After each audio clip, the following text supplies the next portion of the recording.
and then it happened, and I changed my mind.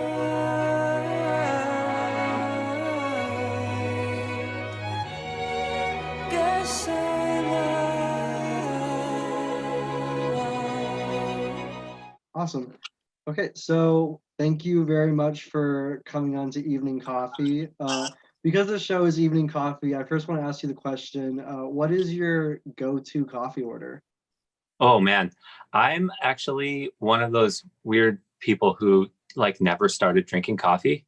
I but I actually do. I have a lot of friends who are connoisseurs, and I love wine and other beverage things. So it's kind of people are always shocked that I'm not a regular coffee drinker, but I'm just like such an energetic, like from the get go in the morning kind of person. You wouldn't really want me to have coffee regularly, but I do try if I'm in a special place and somebody says like you've got to have this.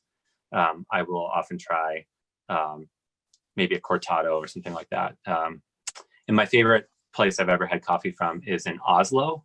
It's called Tim Wendelbo, and it's just amazing. It's that like super light roast thing. So yeah, I'm a connoisseur without being a drinker of coffee. How about that? Sounds really good. That sounds good. I mean, I get that. So going back to early in your career, I wonder, how did you originally start out doing music, doing orchestral arrangements? All my grandparents were musicians, and my parents started me on piano when I was 5, and then I heard the violin in school the same year, and I just like flipped out over it and begged to play.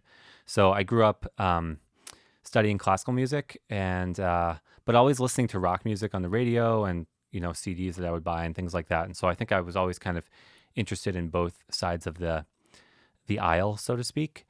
And I moved to New York City to go to college at Manhattan School of Music, and was just really blown away by like the live music scene here, and started going to see lots of different shows and different kind of varieties of music. And I was struck by seeing instruments I associated with the orchestra or classical music being used in live shows with amplification and bands playing. And I had no idea that those worlds could kind of meet in that way. So that became a kind of an eye-opening thing for me. And when I was still in college, I started playing with a group called My Brightest Diamond. The singer Sharon Nova, she's amazing. She's actually from Texas, and she led me to. She was working with Sufjan Stevens, and so through her, I ended up playing on Sufjan's Illinois album, song Chicago, and all that stuff. And then she connected me also to Anthony and the Johnsons and the National, which later connected me to Bon Iver. And through those different groups, they were interested in having orchestral instrumentalists join them for performances and recordings. And sometimes they would write parts out, like Sufjan for his Illinois album had handwritten the arrangements. And then it started to be like there would be opportunities to contribute to arranging because I think they thought like, oh, these people, they play this music all the time. Maybe they have an idea of what they should play. So I got really interested in helping to create the arrangements and sort of learned through that process over, after graduating from school, just kind of never really like formally studied arranging except for, referencing orchestration textbooks and things like that. But it was mostly just through listening and trying. I guess, is there any classical composers that you're really into as well as more contemporary? Oh, yeah. I mean, I grew up listening to just like, like Beethoven and Mozart and Tchaikovsky and stuff like that. And I loved violin and listening to violin concertos. And I just thought that was the coolest thing. It's almost hard for me to even understand how I felt that way now. But so I think that I just like have had that background in my, in my ears for my whole life. And then when I was in school, I got really into more contemporary music, like stuff that's not even that new at this point, but to me was new, like Charles Ives and Stravinsky and Ned Rorem and then nowadays, like with my group yMusic, we get to play pieces that we commission from these great young composers like Andrew Norman and Nico Muhly and Caroline Shaw and Missy Mazzoli and tons of people. So I think we're always discovering new things, and whether it's conscious or not, I think the stuff that I get to play as a chamber musician and listen to, no doubt, kind of informs things that I'll hear when I'm approaching somebody's pop song. All right. So I guess you've mentioned a lot of artists. Can you hone in, I think, on one specific artist that has been like the most influential to you throughout becoming an arranger, becoming a musician? Yeah, I mean, I think the first group that I joined that was like a touring entity after college was called Anthony and the Johnsons, and the singer now goes by the name Anoni. And I did an audition as a guitarist when I was like 22, and we did a tour in the U.S. And then that same year, the group was nominated for this thing in the UK called the Mercury Prize, which we ended up winning, and it just opened up this massive market in Europe for touring. And I was working with that group really actively for like really like 10 years. And those were my first opportunities really to arrange and work with orchestras in the context of being in a band. And I eventually got to write orchestrations and conduct concerts with orchestras all over Europe and here in the States a little bit too. And I had like a really unique perspective on the music because I was in the band as a guitarist and violinist, but I also obviously had this classical background and training. So I feel like I was able to serve as sort of a translator in a way for the singer in working with these groups of people who were just used to like notated music and helping to advocate for her perspective musically in a more conservative environment. So as the years go by, I realized how much I learned from that tenure in that group and how grateful I am. It was almost like a second schooling for me. That's cool. So you've worked with artists like Bon Iver, like Sufjan Stevens, and it seems like they've come a lot through connections, but also these artists are they're all very personal, and they all have these really beautiful, very haunting, sort of sad lyrics. What is it that you normally, I guess, look for when you are collaborating with an artist? Is it that sort of that personalness, those sort of beautiful, real lyrics that they have? Yeah, I think the biggest thing is just, you're struck right away by someone's individualism and uniqueness, and all of those artists and other ones that I've gotten to work with, just they're just like really, really them. Which is not to say that they're not influenced by lots of artists, but I think over time they've kind of honed, or even from a young age, from a first album, they've honed something where it's like, oh my God, that line or the way that they sing that, or this texture in their music is just very them. Like, Justin singing in Bon Iver, like once people heard that just like kind of opened up a whole new universe. And I don't even know if I could explain what it is that's unique about it, but his layering, the sound of his voice, the registers, the treatment of it, it's just like, oh, that's that Bon Iver sound, And I think we all can recognize that. So I've been lucky that throughout my career from early on, I've worked with artists who had a really distinct sound, and I think I just sort of look for that and latch on to those people because that they're going to do interesting and distinctive work, and I try to help them help elevate their music in ways, or help reveal things that are already there that could be made more clear with an arrangement. Yeah, can you tell me about that process that you have with these other musicians? How does it go about making these arrangements? What's the collaboration process like? Yeah, it's a little different with everybody, but I would say more and more, maybe because of the relationships being a longer term, and also the way technology is now, and the pandemic too. It tends to be most often that people will just send me a track that they want something added to, and they might give me a few ideas, but they'll kind of just like let me try something, and then I'll send. I'm in my home studio right now, and I sit right over here with my in front of my microphones, and just try recording stuff and send it back to them, and we kind of hone in on it from there. Justin Vernon of Bon Iver is probably the most like, he's always looking for something very adventurous, and he'll sometimes have a reference of like, this Duke Ellington track, or there'll be something that he's grown up listening to that he wants the kind of spirit of, but he never will try to like hold me to being literal to that. And so some people will be like, come in the second chorus and do something like this, and and then other people are just like, I just want to hear what you do. and respond to that. I think the most challenging thing sometimes is when somebody says like, I love that stuff you do on a Bon Iver song. But then their music is entirely different. And it's like the way that I play on a Bon Iver track, it's not just like I would play that way all the time. That's the only thing I know how to do. It's sort of, that's a synergy of my aesthetic and what I'm hearing in the music. So sometimes it's hard to reproduce that for someone else, especially if their music is feels like more mainstream or pop or kind of safer in some way. I wouldn't hear those kind of stranger ideas, but those are some of the ways it happens. It's rare that somebody's like, this is exactly what I want. Can you do this? Totally makes sense. So talking about this recent EP you are a part of with Phoebe Bridgers, Copycat Killer, I first want to ask, how did you originally meet Phoebe? I met Phoebe through her producer, Tony Berg, who's somebody that I met like 10 years ago working on a record by an artist called Elizabeth and the Catapult. And Tony's had a really long career in LA as a musician, producer, record label person. And he's just a great, he's a real mentor to hundreds of musicians. He's great at working with young up and coming songwriters and helping them really refine their work and their sound. And so we met, and he's gotten me on a lot of projects. He introduced me to Blake Mills, which is a really meaningful lifelong relationship musically and personally. And so he, at some point in, like, I don't know what year it would have been. I think early, like late 2015.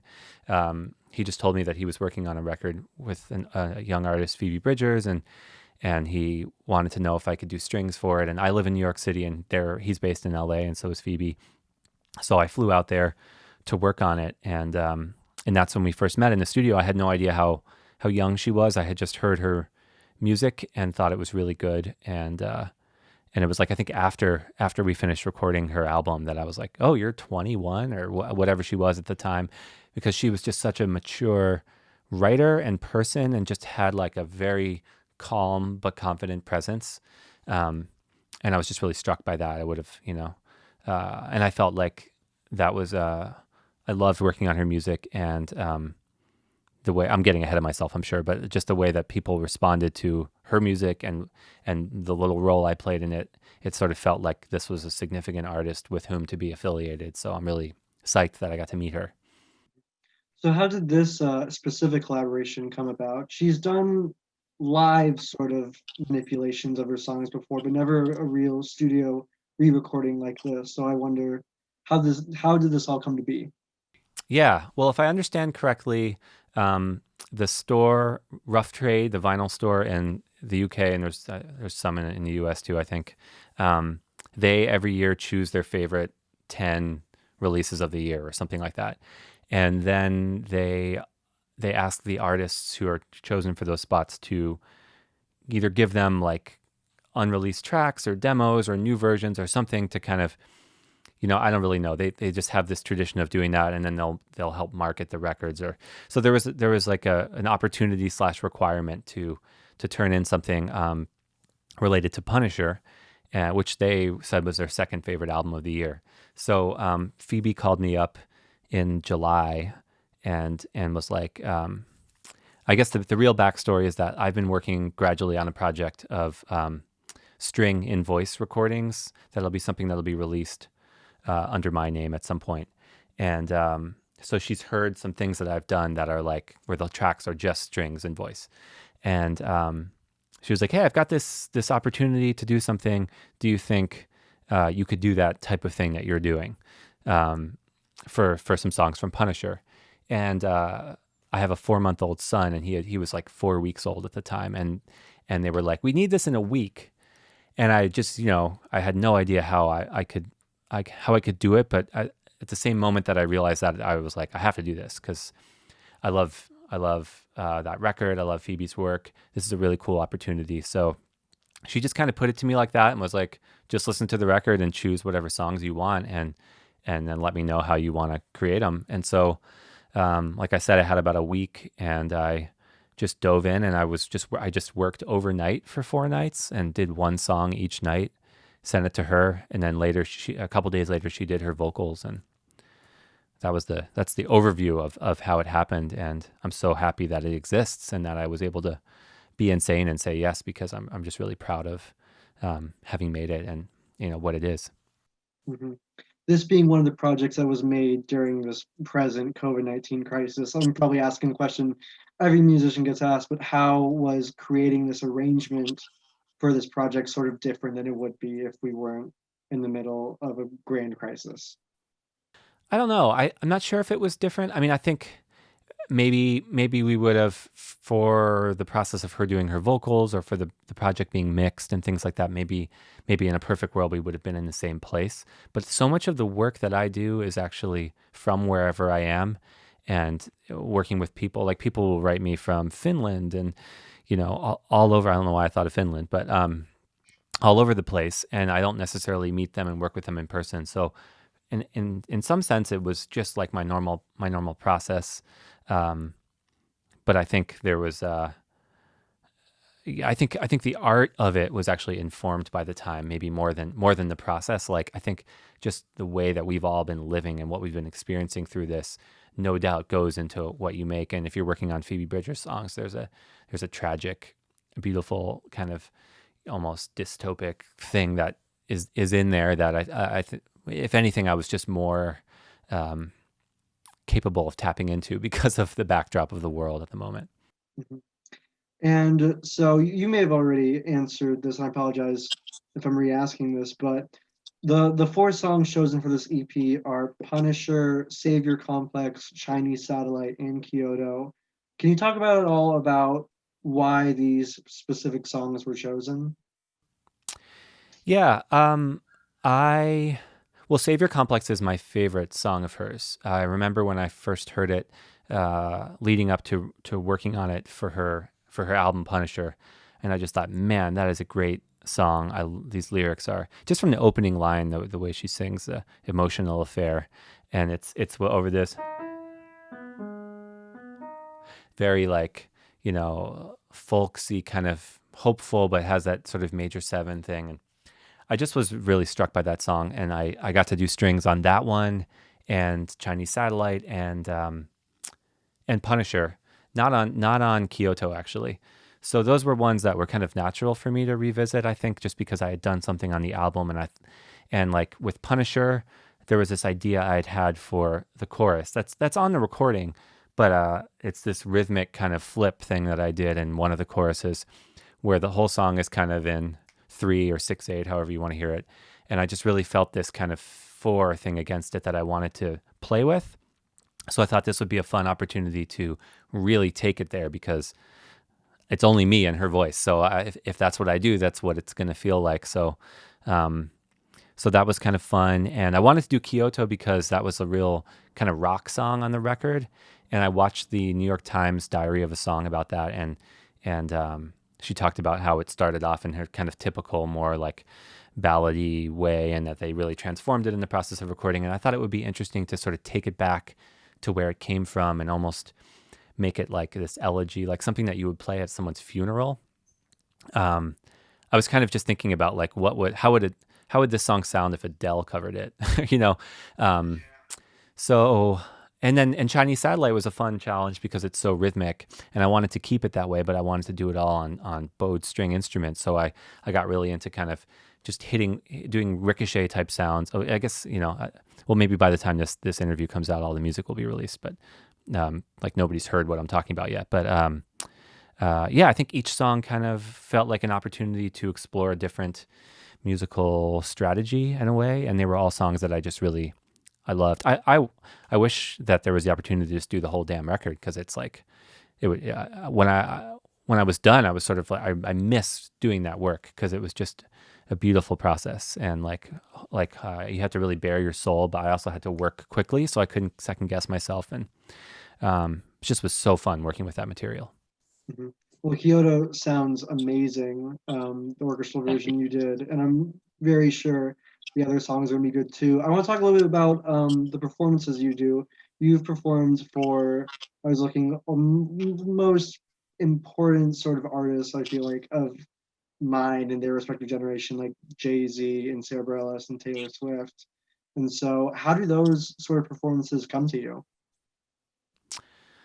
Uh, I think a lot of the stuff just, you're a part of a community as a performer and recording artist, and you can be lucky enough that the people that you meet right when you get started, if you find yourself in the right kind of stream, that those relationships will continue, and people like Taylor Swift thing, for instance, that was produced by Aaron from the National, most of those tracks, and he's somebody I met in like 2007 through that singer I mentioned, Shara Nova, who's got the group My Brightest Diamond. And I played some shows with the National back then, and we've kept in touch, and he started producing more and more records, and every once in a while he'll hit me up and ask me to do strings on something.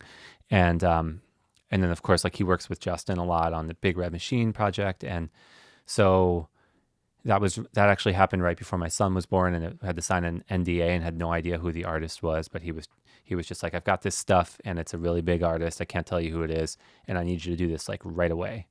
And so that happened that way, but so it's very random. I've never met Taylor Swift or talked to her or anything, and but I've known Aaron for like 15 years, and so that sort of happened that way. And I think that I've been lucky, like people that I met early on in New York City, through this kind of collision of classical music and indie music, whatever, have all gone on to do very interesting things, and we've stayed close and kind of helped each other out and been able to hire each other for different things. And I'm really grateful for that. So you never know. I mean, as a freelancer, you're just kind of waiting for somebody to ask you to do something.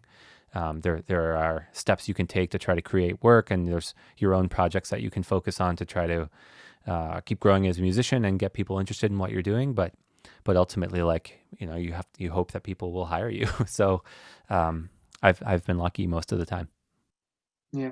I know you've done all these great live performances. How was it? I saw you did a virtual performance with Bruce Hornsby earlier. What was that like? Yeah, that was really cool to be a part of his Bonnaroo thing.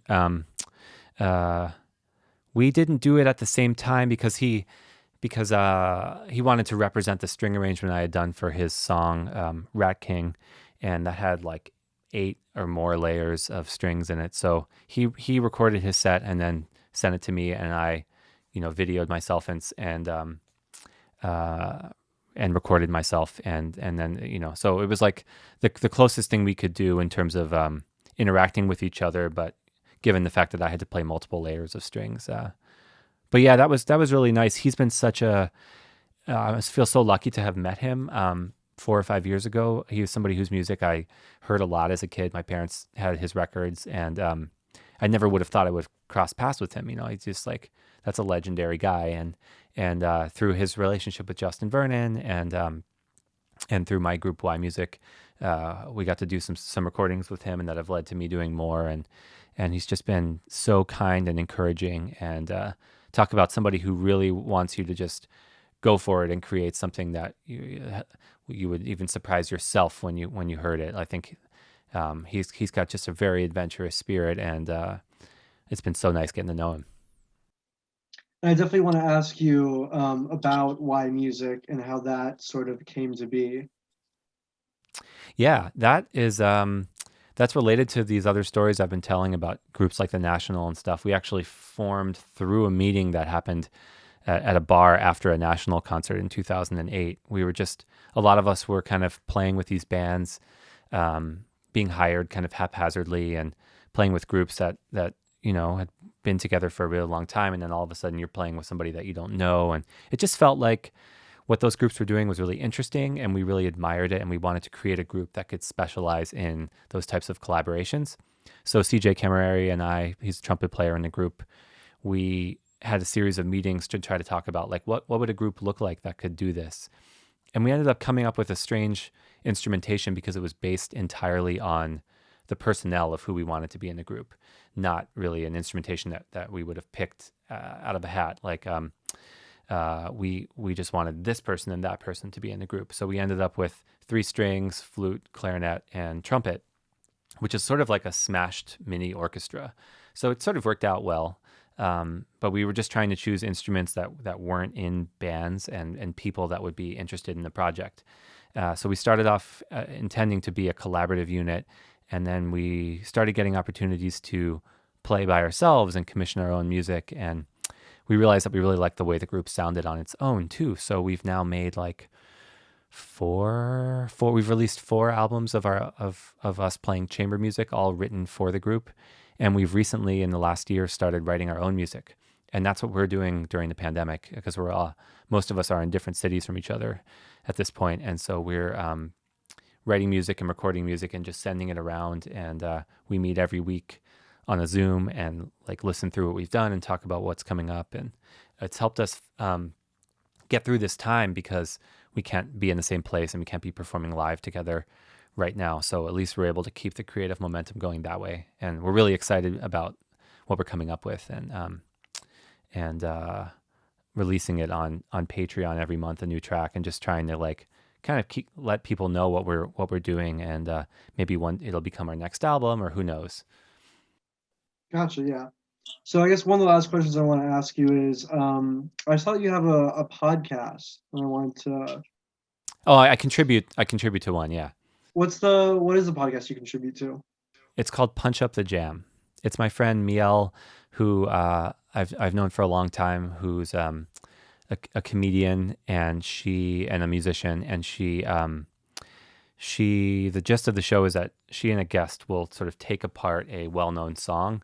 They'll like listen in 15-second clips and talk about it, and it's a very high energy, funny show. And then the reason it's called Punch Up the Jam is that every week they take one of these songs and try to come up with what could make it better and make a new recording, So like one of the most recent episodes was the Metallica song Enter Sandman, and she recorded some of it all with all in major chords, because she felt like the lyrics were very kind of childlike, and like they were supposed to be scary, but there was all this like childlike imagery, but then the music was all like hard and minor. And so she was like, I don't want to change the words, I'll change the music to match the words. So there's something like that they do. And I was a guest on an episode, I think in December, and I chose to talk about the song Black Hole Sun by Soundgarden, which I've always just thought was an amazing song. And I just wanted to like have an excuse to analyze it more. And I decided to do the punch up. So I found Chris Cornell's vocals on YouTube, and I made a version of just strings and his voice. Like I've just been doing this over and over and over again, trying to learn how to do that. And it got a really great response. And I proposed the idea to her that on every episode I do like a little segment. I kind of like as if like when they go over to they get the weather report and they're like, now so-and-so with weather. They sort of kick it to me, and for like 3 minutes, I'll do like a quick music theory analysis of whatever the song is. And so I've done that for like a Britney Spears song and a Madonna song. And, sometimes the songs are really like not ones that you'd expect to be talking about music theory about them, but it's fun to just see what's there and try to find a language to communicate to regular music listeners who aren't necessarily musically trained, but show them some stuff like, oh, this is why this chorus feels this way, or things like that might enhance their appreciation and maybe help them get into more sophisticated or other kinds of music. I shouldn't say more sophisticated, but just, might open their ears up a little bit. No, totally. I understand. That sounds really cool. So that's pretty much all the questions I have. I guess before I go, is there anything other than Copycat Killer that's coming up that you think listeners would be interested in that you have going on? Gosh, I hope so. I don't know if there's anything that I can talk about or that I can even remember.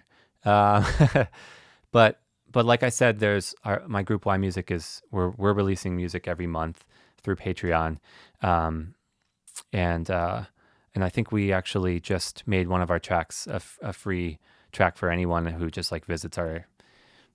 You can find where it is. I forget, but we were excited about the news of the election and wanted to do something to celebrate that. So that's my main kind of creative endeavor at this point, and I will have a big announcement about my own solo work soon.